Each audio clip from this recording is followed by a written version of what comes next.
Shavuot Tov, on se retrouve comme chaque semaine. Le plaisir de retrouver le Rav Brandt avec moi chaque semaine. Shavuot Tov, Rav. Shavuot Tov. Voilà, comme Plaisir d'habitude. de rencontrer Fabrice. Ouais, comme d'habitude, vous voyez, comme quoi un gros Tunisien et un Ashkénaz assis à la même table, c'est pas mal aussi. On appelle ça la hardout qu'on avait vu il y a 2 semaines, hein, c'est ça. Alors, cette semaine, la paracha arabe, c'est Vaishlach. Exactement. Donc, la semaine dernière, on a vu l'histoire de la vanne, de Yaakov, la naissance de Yosef. Alors, on en est où, là? Donc, Yaakov quitte Lavan et va vers Eretz Israël. Et il rencontre... Qui va rencontrer Qui vient à sa rencontre Je suis pas sûr avec des fleurs, mais qui vient Esav, son frère. Son frère. Esav, son frère. Yaakov, après 20 ans qu'il n'a pas vu son frère, n'a pas vu ses parents, il rentre avec sa famille vers Eretz Israël. Donc, Blainara, il a 2 femmes et... 4 femmes. Ah, 4 4. Dieu bénisse, et... 11 garçons et une fille. D'accord. Il rentre vers Eretz Israël et il se rappelle qu'il a quitté parce que Esav voulait le tuer. Et il se demande, mon frère après 20 ans... Est-ce qu'il a encore la haine contre moi ou pas? Ouais. C'est la question.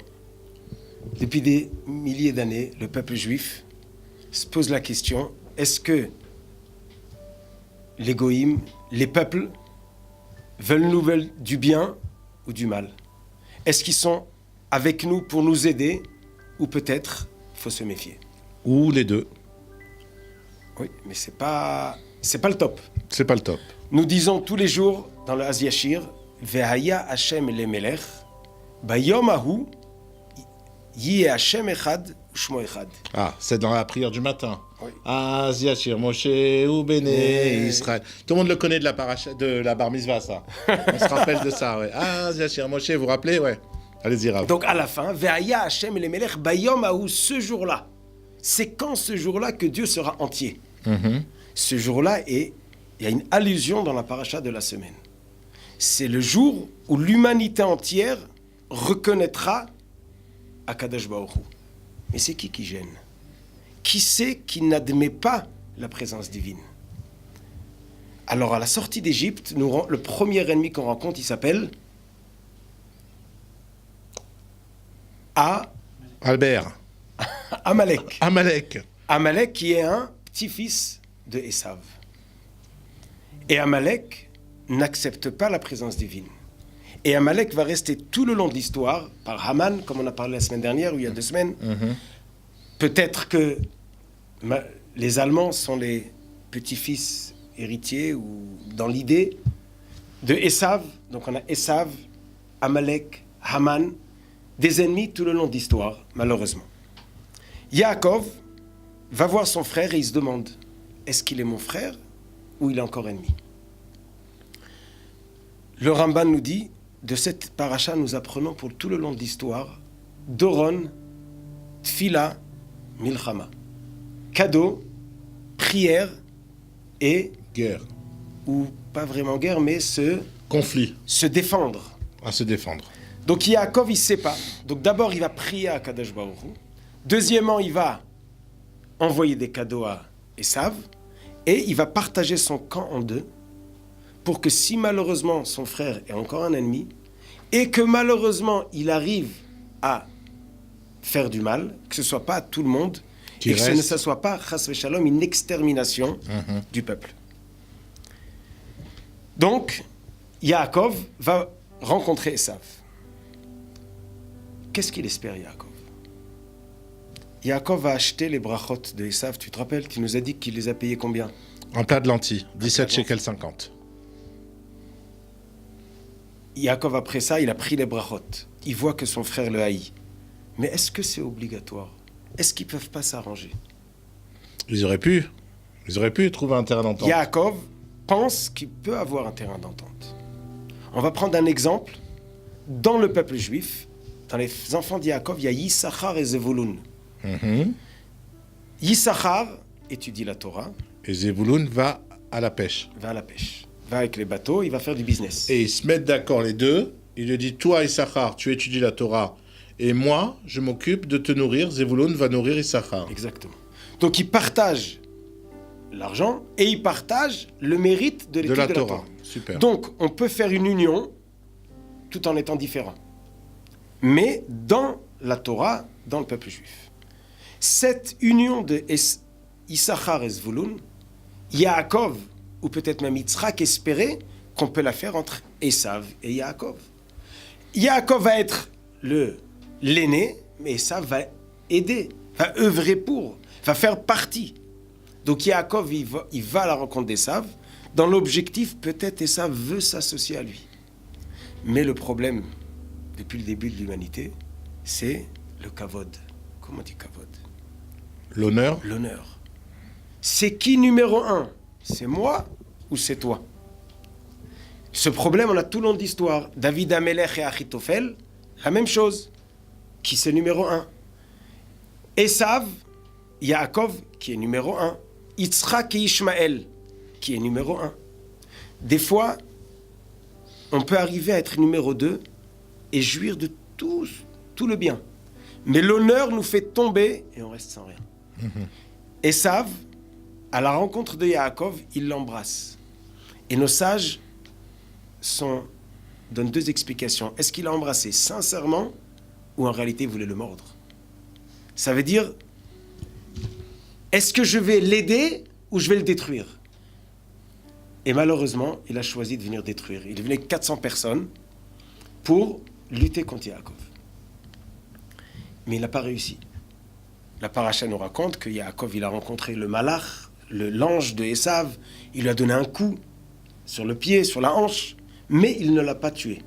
C'est-à-dire que Yaakov a résisté la force du mal, mais il a pris un coup. Il y a des souffrances dans le peuple juif le long de l'histoire.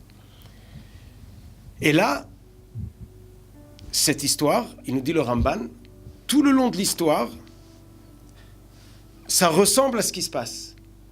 Il y a certains qui veulent nous aider et il y a certains qui veulent lutter contre nous. Et on doit chaque fois savoir est-ce qu'il est avec nous ou contre nous. S'il est contre nous, il faut qu'on se renforce dans la Torah, dans la Tfila et essayer de faire des accords de paix pour minimiser la haine, pour pouvoir avancer. Et la Torah nous raconte que Esav voit qu'il ne réussit pas à gagner Yaakov. Et là, il lui propose peut-être que je t'accompagne. Alors Yaakov, il lui dit non merci, je vais doucement, à la vitesse des enfants et du bétail, jusqu'à ce que je viendrai chez toi à Séhir. Qu'est-ce que représente cette phrase? Esav qui habite Séhir, Yaakov qui va vers Eretz Israël, Esav lui dit je veux t'accompagner à Eretz Israël.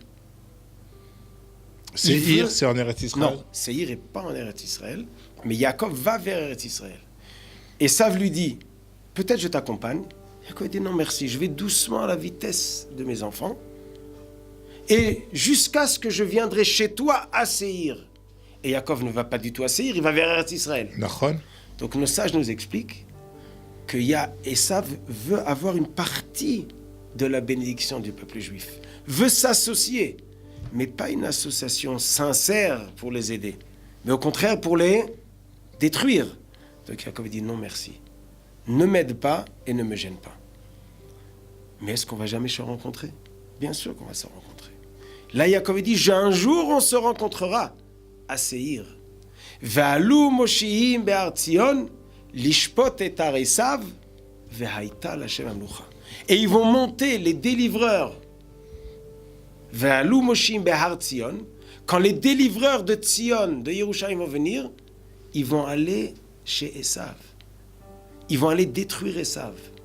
Ça veut dire que la Géoula et le but et la fin de l'exil, c'est quand le Beth Amikdash se construit et Esav tombe. À ce moment-là, Yaakov et Esav se sont partagés. Il a choisi d'être le méchant et Yaakov va vers Eretz Israël.